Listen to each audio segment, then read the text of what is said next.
guys sa ating munting kusina. So ito pala guys, nakabili tayo ng salmon. Ayan siya, 200 yun na lang siya. Sa atin siya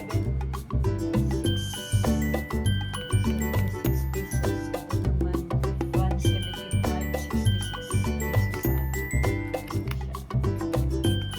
pesos sa atin.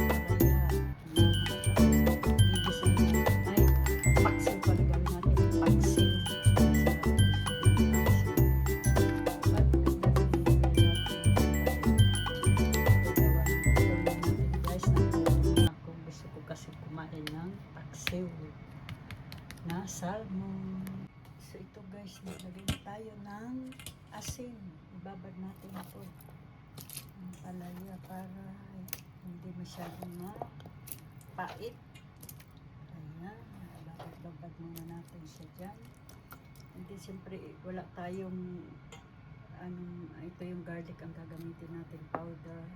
Iano na lang natin, gataan natin, paksiw sa gata ang tawag dito guys. Kasi sayang yung gata natin, ilalagay ko yun. Tapos ito lang yung suka. Yun ang ilalagay natin, kantan. So, siyempre, hindi na alis itong nilagay natin.